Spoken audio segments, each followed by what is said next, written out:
So I was thinking about something as simple as dinner earlier this morning. But see, not like what I wanted to eat. I just mean the actual act of choosing what to eat. Because most of us, we just look at a menu and we see simple choices. Hey, option A, B, C, it's black or white, right?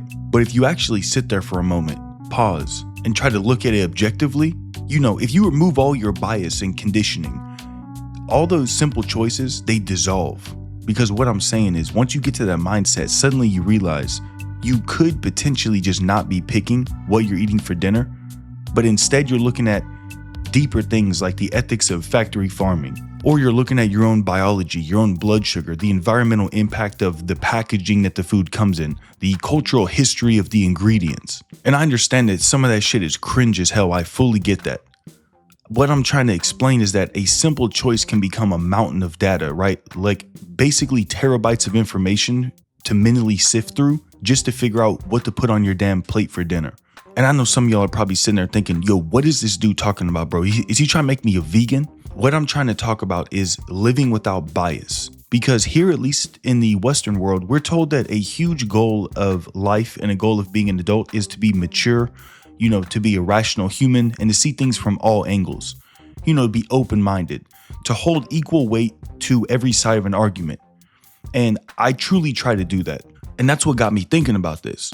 Because when you actually strip away all the filters, including the ones that you were given during childhood, the ones that you've developed subconsciously, the ones you got through your culture, through the media you watch, basically what I'm saying is just once you really, really break down the world and actually remove all biases, you don't really find clarity. It actually seems more confusing because you truly find out that almost nothing is truly black or white.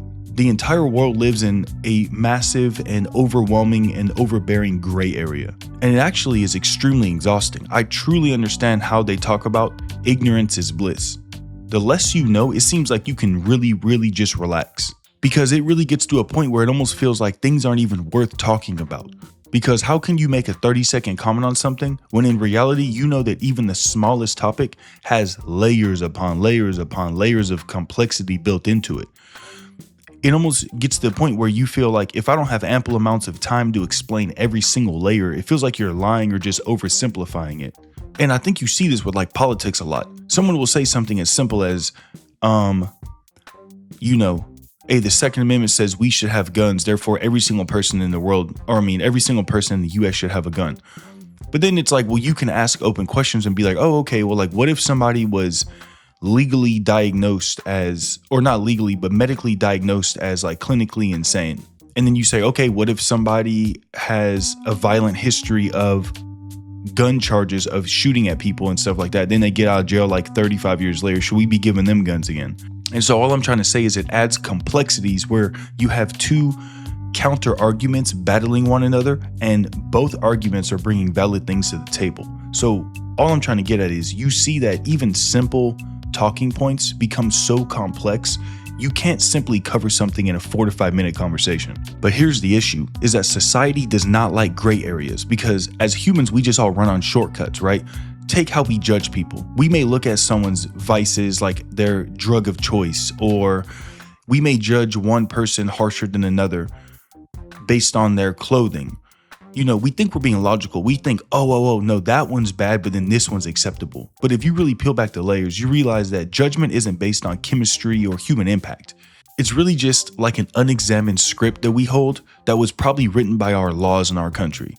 It's basically just subconscious bias masquerading as common sense. To give you a good one, you can pull up that little argument that people will make where it's like age of consent. And they'll say, okay, if you are in America, the age of consent is 18 everywhere, I believe. So people will be like, okay, is it okay for a 19-year-old to date a 17-year-old? And then, everyone's like, no, that's completely disgusting. It's absolutely horrendous. You're a horrible, evil person.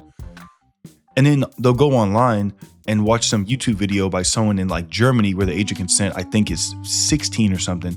And it may be a 19-year-old with his 17-year-old girlfriend, and their minds just completely explode because they don't understand that there are complexities to things like I'm talking about in this video, and that not everything's black and white due to things like I mentioned earlier about culture and laws and this and that. And before anyone tries to go crazy, I am not trying to argue that we should lower the age of consent laws. So if you're wearing your My Little Pony furry outfit right now, listening to me nodding your head, relax, bro. You got to go to a different video to get that kind of messaging. But here's the thing, is that things become so damn deep that you don't really have time to actually talk about them with other people.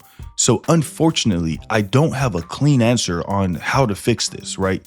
I don't really know how we're supposed to navigate a world this complex without relying on shortcuts.